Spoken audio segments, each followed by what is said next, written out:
Hello and welcome back to Maine Policy Matters, the official podcast of the Margaret Chase Smith Policy Center at the University of Maine, where we discuss the policy matters that are most important to Maine's people and why Maine policy matters at the local, state, and national levels. My name is Eric Miller, and I'll be your host. Today we'll be talking with Edgelynn Venuti and Victoria Leavitt about their winning essays in the Margaret Chase Smith Library Essay Contest on the topic of the government's role in combating climate change. Edgelynn Venuti graduated from Washington Academy High School in East Machias, Maine. She participated in soccer, track and field, and was an active member of the Sustainability Club. Edgelynn will continue to be an advocate for the environment and seek climate justice as she continues her education at the University of Maine at Orono with a major in environmental science and ecology. Victoria Leavitt is a 2023 Windham High School graduate from Windham, Maine. In high school, she was the president of the Latin Honor Society, a dedicated member of the WHS Genders and Sexualities Alliance, and involved with multiple choral and instrumental ensembles, including the Windham Chamber Singers.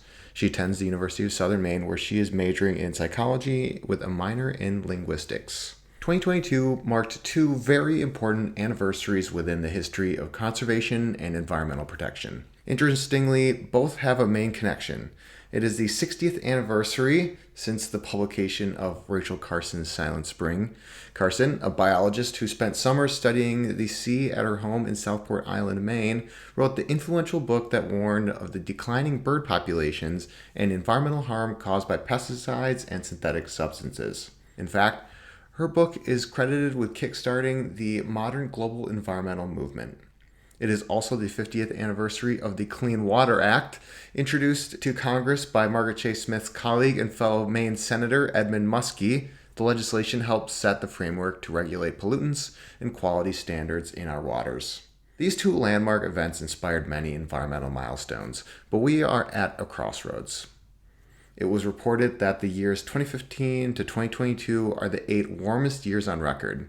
The consequences of this change in climate temperature include intense droughts, water scarcity, severe fires, rising sea levels, melting polar ice caps, catastrophic storms, and declining biodiversity. These trends are particularly concerning to younger generations. This is why the Margaret Chase Smith Library invited Maine high school students to consider what the proper role of government should be in responding to the issues surrounding climate change.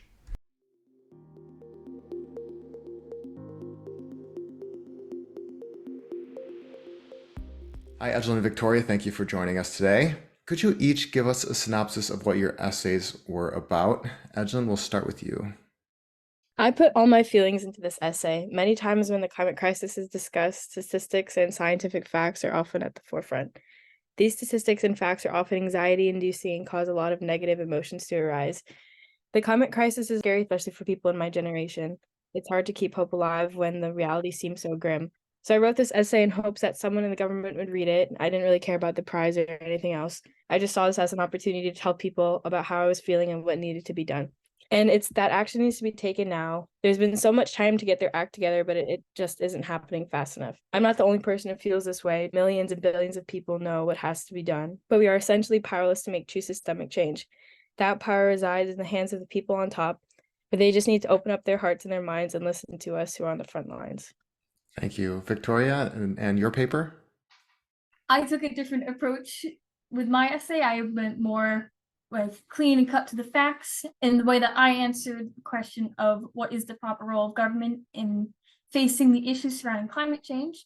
I implored that governments must implement and enforce climate actions that reduce greenhouse gas emissions and mitigate the impacts of climate change. And I suggested that to achieve this, there are 3 essential steps that government must complete, and those are integration, regulation, and collaboration. The first step I suggested, which is integration, really just composes the action of actually developing and implementing these kind of solutions. That is anything like implementing a new act. I have emphasized that it is important to view our battle against climate change not as a separate and exclusive thing, but rather as something that must be approached from like several different avenues of policymaking.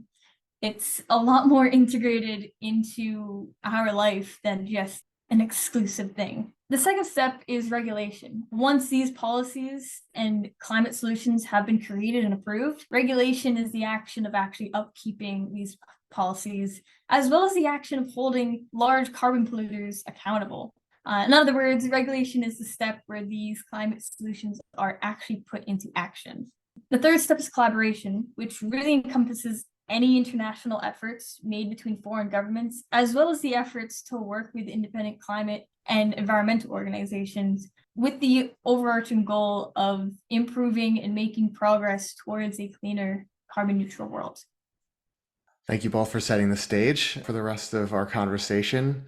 Edgelynn, in your essay, you wrote that, quote, "The government should show all people that it is not one party's political agenda, but a global human issue. It would be highly beneficial to remove the political stigma and instead present it as a humanitarian crisis to break political barriers and clear a path toward unity." What do you think would be effective strategies that policymakers and community members can build and implement to create a path toward humanitarianism and unity? So policymakers just need to push aside their personal economic agendas. I don't think it's any secret that many government officials stand to make a profit from the decisions they make and what they vote on and pass through. It's a very selfish and harmful way to use their power. But instead, they should integrate diverse community members into their decision making. And those people will help provide important perspectives on how the climate crisis is affecting themselves and the people around them. So people just need to come to an understanding that it's not just one person for themselves, but everyone has to truly come together to make real progress.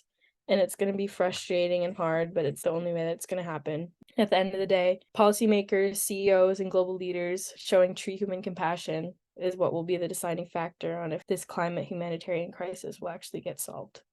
Victoria, do you have anything you'd like to add to the question or point of how folks can come together to address and create and implement climate-related legislation?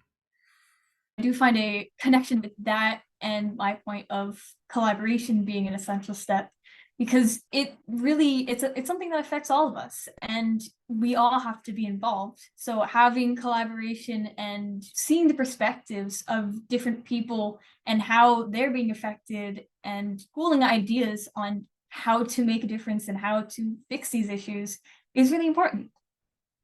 Victoria, in your section on regulation, you discussed Canada's Greenhouse Gas Pollution Pricing Act as an example of effective government regulation.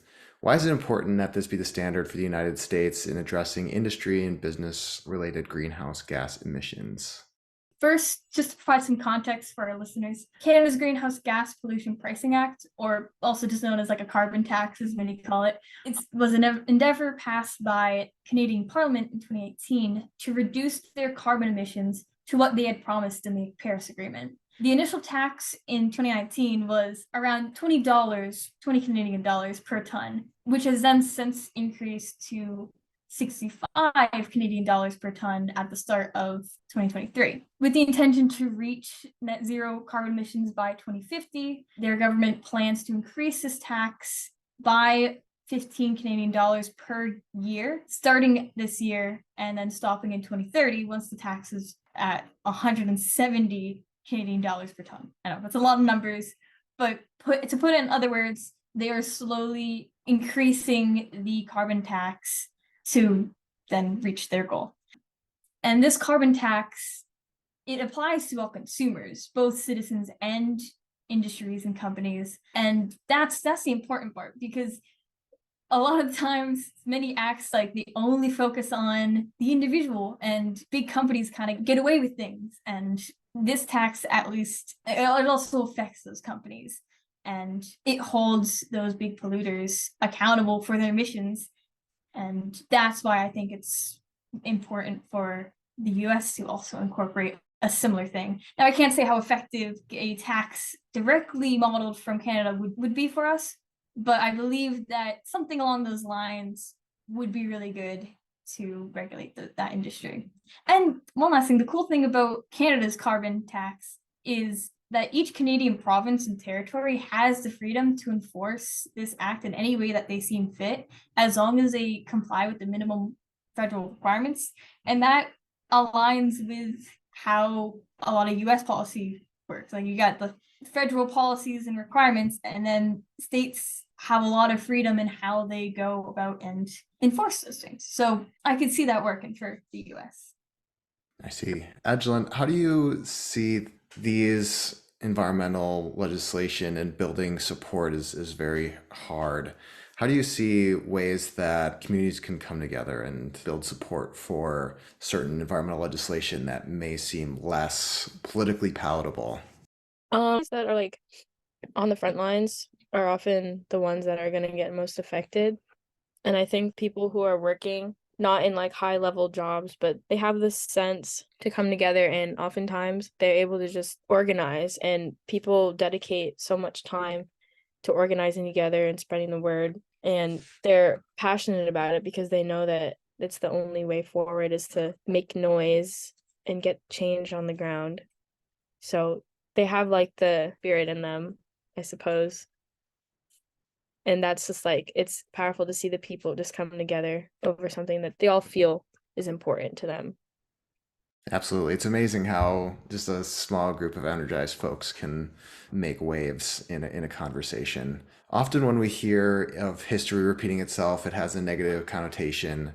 But Edgelynn, you wrote that you hope history repeats itself when discussing the upcoming Pine Tree Power referendum and other environmental legislation and how they could emulate the Clean Water Act. How do you think the Clean Water Act should be a model for future environmental legislation? I wrote about the Clean Water Act because I wanted to recall the positive side in history when progress was made in the right direction. This was a good thing that happened because it's almost kind of ridiculous that it had to happen, that we needed it written in law that people deserve clean water because it's just kind of a basic human need. What makes it more solidified gives them more incentive to give people something that they deserve. So just reflecting on that, there's a lot of other environmental legislation that's trying to be passed. For example, Pine Tree Power is on the Maine referendum election this fall, and that would shift Maine's power grid into the hands of the people instead of foreign companies. And this would give Mainers the option to focus more on implementing renewable clean energy for the state. Reflecting back on how the Clean Water Act was passed, it's just a good thing to remember that this kind of stuff can go through even when a lot of people may stand in opposition to it, and environmental laws will hopefully have the same big positive impact that the Clean Water Act had. I really like your creative prose, and I hope history repeats itself. And flipping that on its head, I think that's a really great way to take that phrase and reapply it in a different light.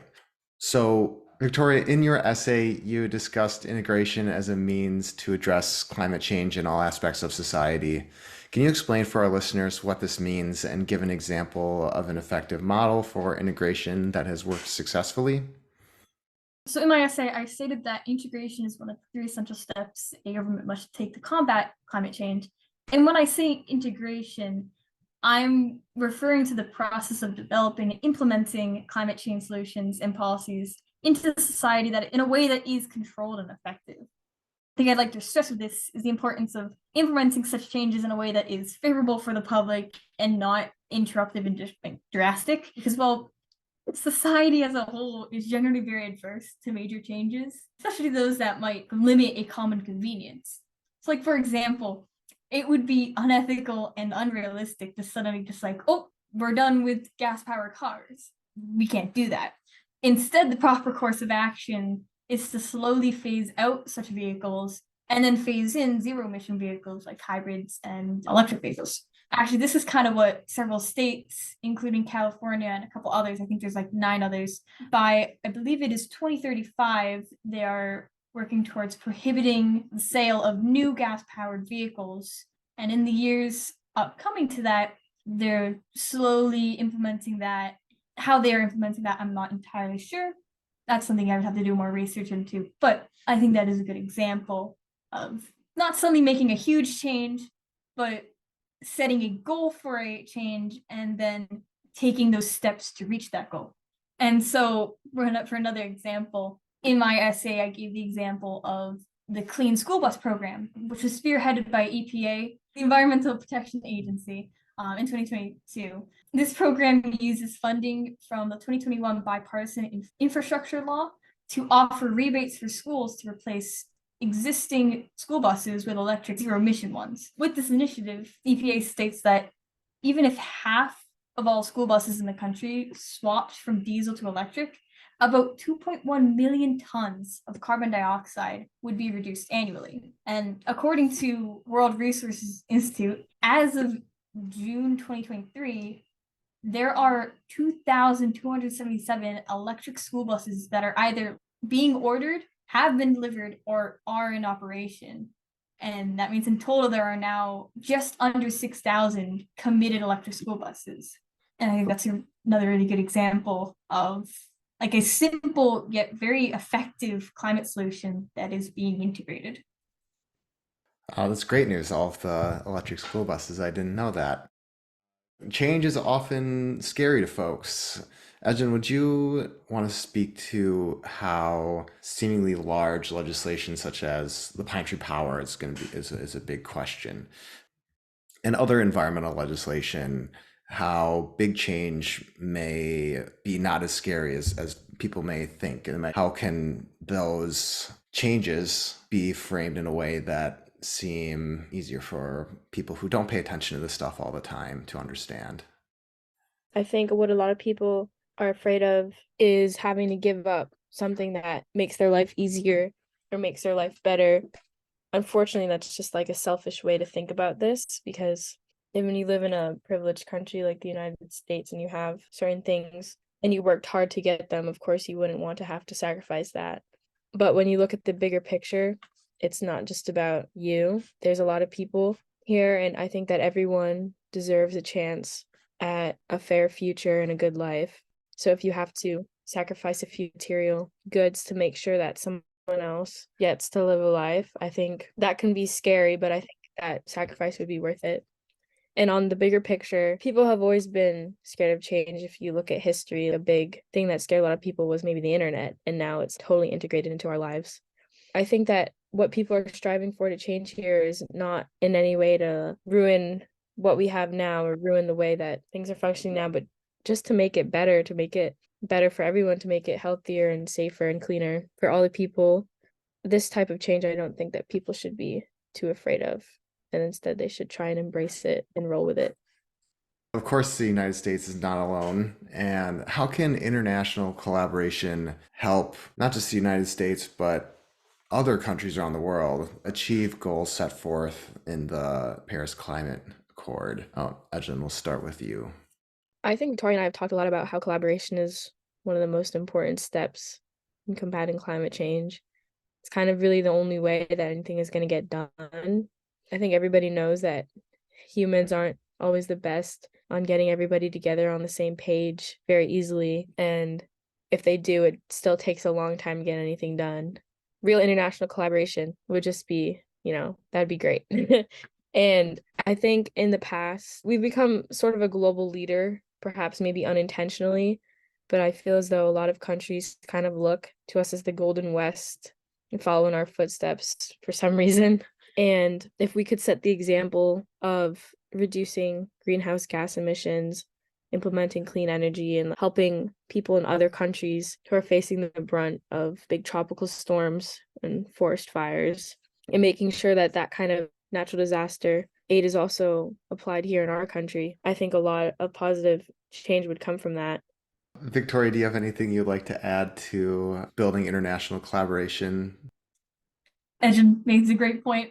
And I'd like what she mentioned about America being an example, because it is true. We are kind of a global leader, whether we really should be or not.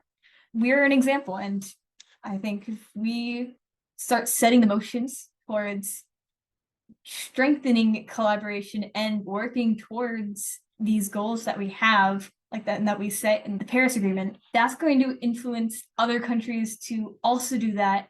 And when we work with other countries that are also doing that, it's just, teamwork makes the dream work, as they say. And I think we'll achieve things that probably wouldn't have thought were possible. And it's also important if, like us kind of world leaders, collaborated together, then we can help less affluent countries in also implementing like climate initiatives and strategies and just solutions and all of that, and making it more widespread. because oftentimes it's those less affluent countries that get the most impacted by climate change and by all the changes that have been happening.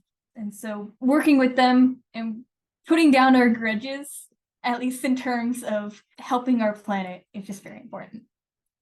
Thank you both very much. Is there anything else you all would like to say or touch on that we haven't talked about yet as we close out? Victoria, would you like to go first?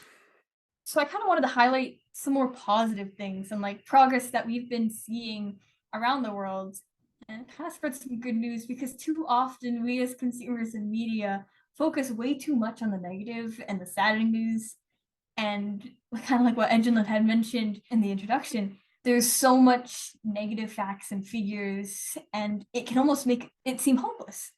And so, for example, I had heard recently that there are several countries, I think in London and I believe also Turkey, that are implementing like roadside turbines, which are a non-obstructive way to harness the energy made by passing vehicles on long stretches of highways. So as a vehicle drives by these turbines, which are just kind of like in the center islands between lanes, the turbines spin and they are used to power streetlights and minor things around there, which will dramatically reduce the need for carbon-based fuels to power those things.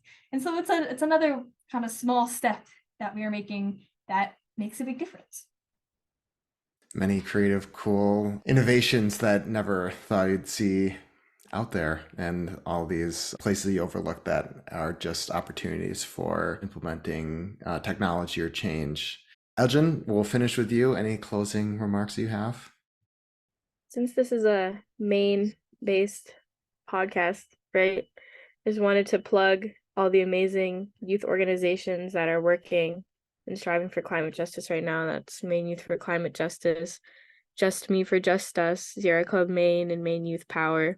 I've worked with a lot of these people, and I know that everyone there really cares and are trying to find ways and are finding ways to implement climate justice in their daily lives in their community.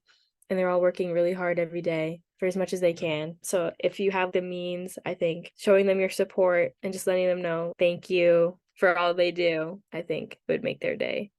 That's excellent.